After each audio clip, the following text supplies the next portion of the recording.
to visit it sometime. It is a beautiful country with land, with deserts, with mountains, with rivers, with sea, and it has one of the most mesmerizing features that of nature that you would see around the world. It's known for its beauty, its scenic beauty, and invite all of you to come here sometime and spend some time over here. So.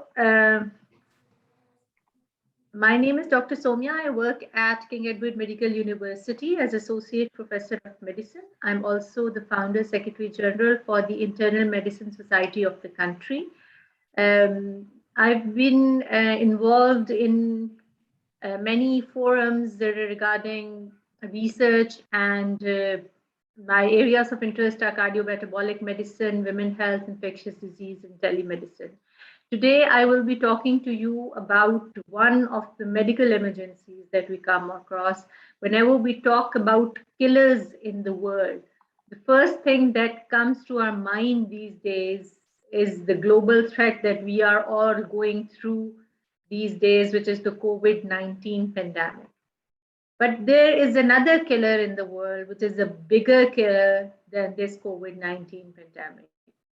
And people have been searching for this for over the years, that how to prevent the deaths due to hypertension. Hypertension is the leading cause of death worldwide. It leads to about 1.4 billion deaths around the world. It is the number one contributor to the global mortality. To tell you about the prevalence of hypertension in Pakistan, we have about 20 million hypertensive in Pakistan, but the problem is that it is very much underdiagnosed. The 12 million are still unaware that they have hypertension, and the 4 million that know that they have hypertension are still not treated. So out of these 20 million people, 16 million people are untreated, and the rest of the 4 million people who are on treatment are not controlled, and only 2 million people are treated and controlled. So we're starting from the 20 million, over only 2 million are meeting the targets, and this is a very sad state of affairs. So if I talk about this in the number of patients that we have, of this 20 million people, which shows that there are about 33% of our population above the age of 45 years, which is suffering from hypertension. It is the number one contributor to mortality due to cardiovascular death and stroke. And almost 1 out of 10 patients, they are not adherent to their treatment. And it is also projected that there will be a sharp rise in the number of hypertensive patients by year 2025. And this number from 20 million will jump to about 30 million. So talking about hypertension prevalence in Pakistan, it is present in both males and females, and it is present all across the country in all the provinces of the country. There are about 350,000 new cases of stroke reported in Pakistan each year, which is the major cause of stroke, you all know, is the high blood pressure. At least 12% of Pakistanis die due to a heart attack. And this is more than 30% of all deaths due to cardiovascular disease. And again, the root cause is the high blood pressure. Pakistanis are ranked third in the diabetes now in the latest figures of IDF, which were just released on 2 days ago on 14th of November. And more than 26% of the population, they suffer from diabetes, which is usually accompanied by hypertension. And then there is an ongoing epidemic of obesity as well, in which the Pakistan is ranked 9th. The smoking is also common in our population. And then every 9th Pakistani is suffering from liver disease. So apart from the hypertension, there are so many other risk factors which contribute to the cardiovascular death and mortality, and addressing each one of them is important if we need to bring out a healthy nation in the Pakistan. So when I talk about hypertension, we all know that hypertension is a risk factor for heart disease, and so are the other risk factors like dyslipidemia, like insulin resistance in diabetes, obesity, and smoking. And this is a cardiovascular disease continuum, which starts with an endothelial dysfunction leading on to left ventricular hypertrophy, peripheral vascular disease, myocardial ischemia leading to angina, myocardial infarction and stroke, and then sudden death. And then this leads to remodeling, ventricular dilatation, heart failure, and end stage heart disease, and then ultimately the death. So, in order to break this continuum of disease, we need to early identify these risk factors, and identification then leads to better management of these risk factors and decreases the mortality. So hypertension is one of the leading cause of cardiovascular disease, and we must address hypertension if we need to bring down our cardiovascular mortality. The high blood pressure is managed by lifestyle interventions, which are the non-pharmacological interventions, and then there are certain medications which help us control the high number of blood pressure readings. So then the sum of the large trials that are done across the world, like UKPDS, ABCD, MDRD, which is the modification in dietary protein in renal disease, UKPDS, which is the United Kingdom prospective diabetes study, these all show that for optimal treatment of blood pressure, sometimes the number of medications that are required are more than 2, and sometimes even 3 or more. So the higher blood pressure evidence suggests that higher is the reading of the blood pressure, more is the number of pills which are required to control the levels. The single pill combinations, which are a combination of 2 or 3 drugs in one pill, are more efficient as compared to pills taken individually or in a free combination, and it decreases the blood pressure readings because of the better compliance of the patients, and the time to take control of these numbers of high blood pressure is less with a single pill combination therapy in contrast to the free combination therapy. So in 2017, the American Heart Association and the American College of Cardiology started with the initiation of therapy with dual combination in a single pill. So according to the recommendations, which is class 1 recommendation, that patients should be on 2 line first agents of different classes, either as a separate agent or in a fixed dose combination if they have stage 2 hypertension. So stage 2 hypertension is the hypertension with a systolic blood pressure of more than 160 and a diastolic blood pressure of more than 100. Or if your blood pressure target is above 20 millimeters of systolic and 10 millimeters of diastolic of your target, if it remains higher, then single drug is not enough and you need to be on 2 drugs for blood pressure control. The European Society of Cardiology and European Society of Hypertension in 2018 have a similar kind of a recommendation in which in grade 2 hypertension, they say that the patient's blood pressure should be controlled with immediate drug treatment in all patients. In grade 1 or hypertension, only lifestyle advice may help the patients decrease the number, but mostly in grade 2 hypertension, you need to be on the treatment straight away, and this leads to a better control of these patients. So in order to identify the correct group which needs to be addressed with more than 1 drug, we need to early identify by checking the blood pressure frequently and diagnosing the hypertension. And we also know that the cardiovascular mortality or risk doubles with each increase of 20 in systolic blood pressure and increment of 10 in diastolic blood pressure. So with each increment, your risk is actually doubled. It becomes 2 times, 4 times, and 8 times with every 20 diastolic increase and with every 20 systolic increase and every 10 diastolic increase. So blood pressure, whether it is reduced to a minimal extent to a major or to a major extent, is always beneficial. And a meta-analysis of 16 prospective studies showed that even if you decrease the blood pressure of 2 millimeters, then there is a considerable reduction in the ischemic heart disease mortality, which is 7%, and 10% reduction in the risk of stroke mortality. So with just a small decrease in the blood pressure of 2 millimeters, you have this added benefit of decreasing the mortality to a greater extent. Today, what I'm going to share with you, and which is the top title of my topic for today, is ALERT trial that we have done in our Pakistani population.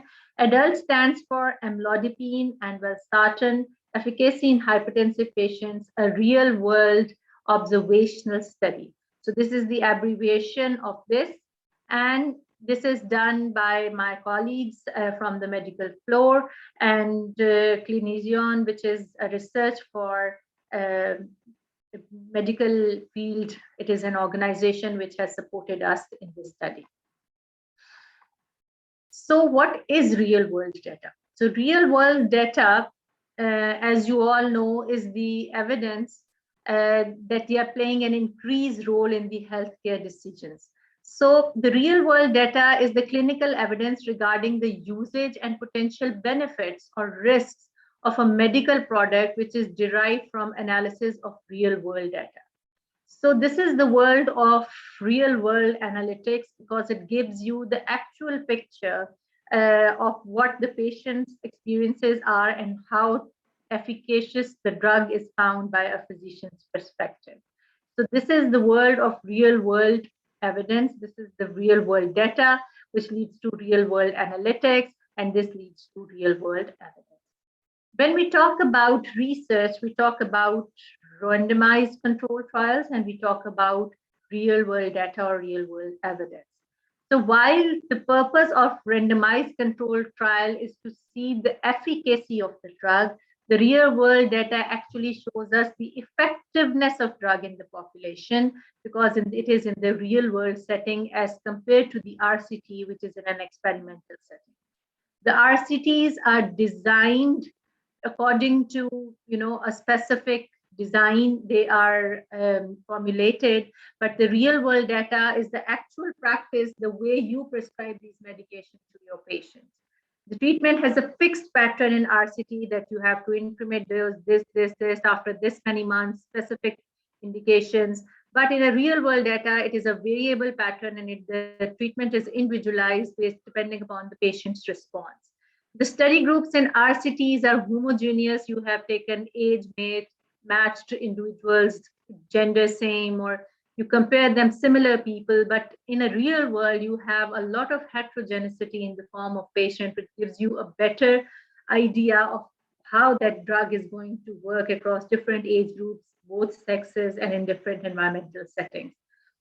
The RCTs are actually investigator-based because the patient, they are not necessarily the clinicians, but in real-world data, there are actually the clinicians or the medical practitioners who are collecting this data. And in the RCTs, you usually compare your drug with the placebo, but on the other hand, you have other options of alternative drugs to compare your data. And the RCTs are by continuous per protocol. You have to follow these patients, but the real world data is changeable in different settings.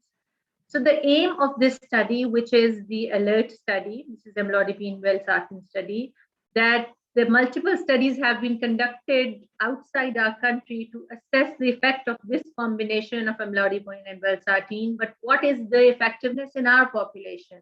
You know that the Asians and particularly the Pakistanis have different genetic makeup from the rest of the world. And most of the data that we have are from American or Caucasian population. So we wanted to test how this drug is beneficial in our population. And another reason is to generate the real world evidence about the efficacy and safety profile of this drug that we use, Amlodipine and Valsartan.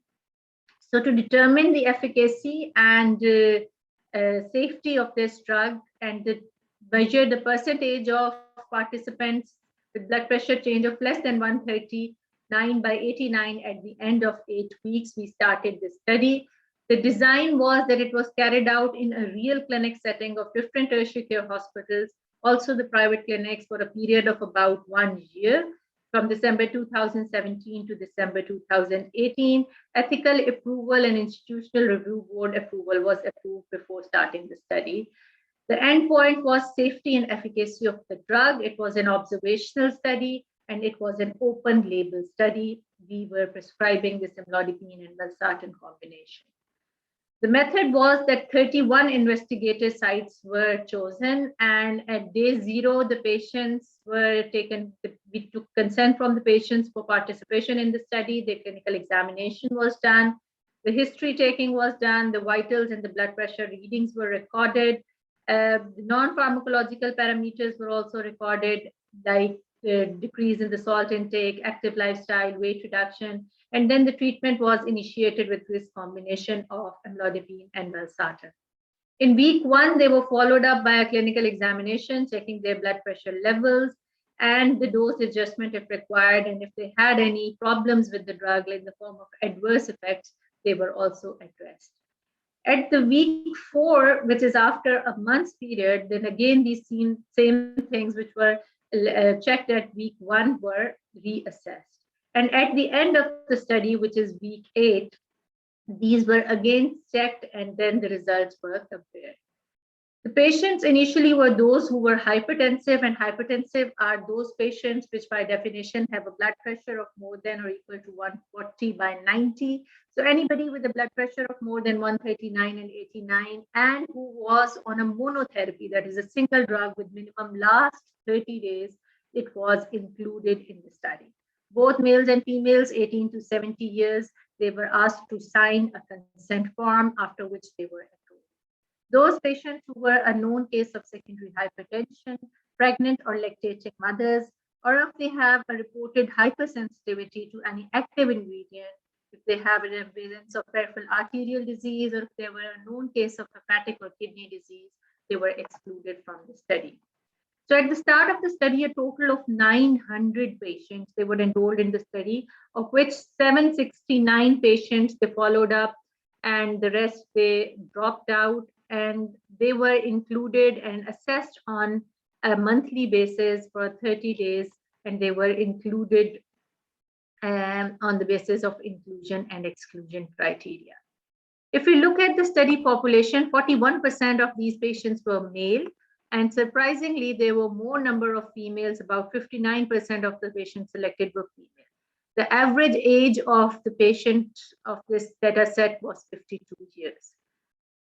In the treatment history, some people were taking already antihypertensive drugs, and they were mostly on single drug, and they were not meeting the target, so they were started on 2-pill combination. Some of them were already taking multiple drugs, about 127. Most of the patients were taking diuretics and calcium channel blockers. Some were on ACE inhibitors and beta blockers already, and some were alpha blockers. So they were switched to this combination of amlodipine and valsartan. The patients, although also had some comorbidities in the form of obesity, diabetes mellitus. Some had multiple comorbidities like heart disease, peripheral vascular disease, recurrent stroke, obesity, and they were also assessed during every visit. So coming on to the results of the study, 900 patients were enrolled, 769 completed the study. Initial dosage that we started was about 80 millimeters of valsartan and 5 milligrams of amlodipine. This is a combination that we started. If they were not controlled, they were increased. The dose was incremented to 160 millimeters of valsartan, 160 milligrams of valsartan and 5 milligrams of amlodipine. And if still they weren't controlled, it was further increased to 160 milligrams of valsartan and 10 milligrams of amlodipine combination. So you would be surprised to know that majority of the patients were controlled, 74% only with the 80/5 combination. 17% required a small increment in the dose of valsartan, while 9% patients had to go on to 160 and 10 dosing to meet the targets.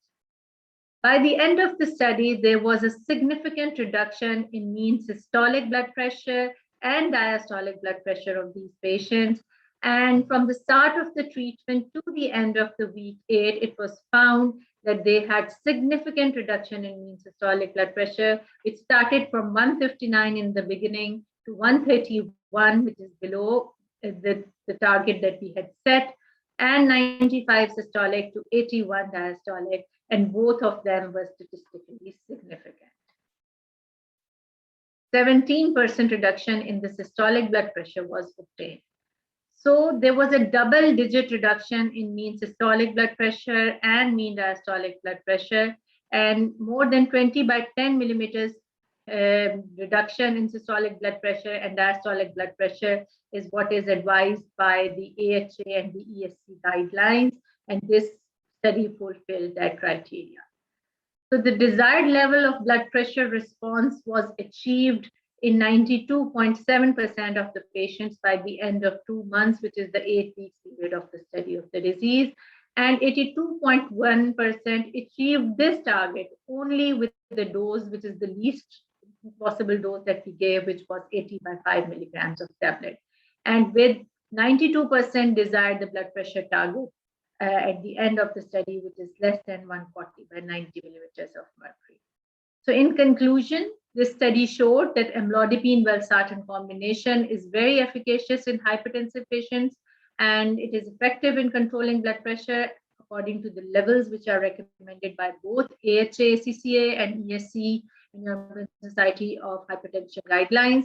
And those patients who were uncontrolled on monotherapies, they were very conveniently and adequately controlled with this single pill combination of Avsar. So that is all from my side. Thank you very much for your patience. Thank you, Dr. Somia, for your valuable presentation. Yeah, if you have any questions on Dr. presentation, please feel free to ask. Please, anyone is having questions on that presentation?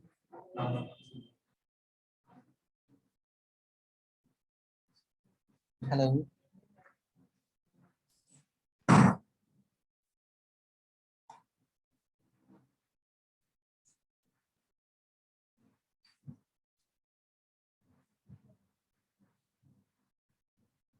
Hello.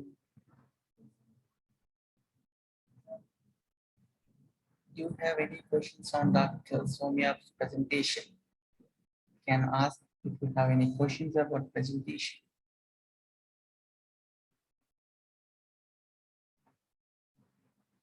Fine, I think no one is having any questions about the presentation. Thank you, Dr. Somia.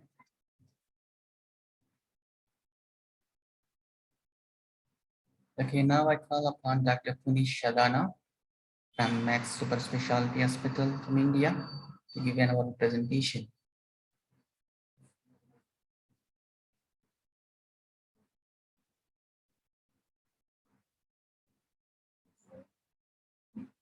Okay, hello, Dr. Punish Shadana.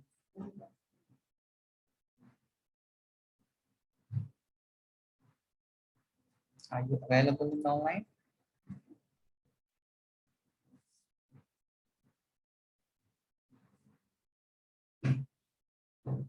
Yes, he's in online now. Okay, Punish, then you can share your screen on screen.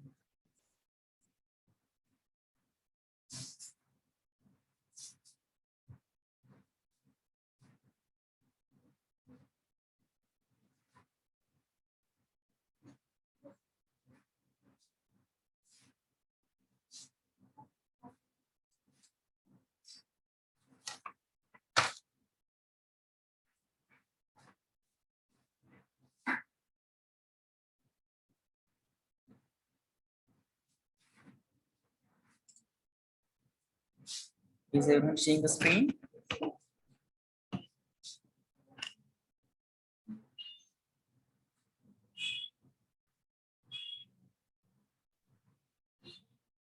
Yes, I see it. What about others? I'm not listening anything from others.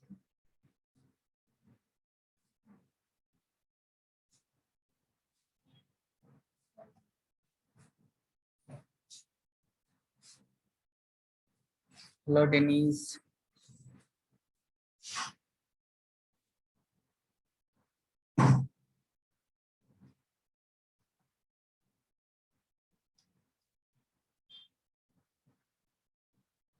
Yeah, hello, Punis. You can start your presentation.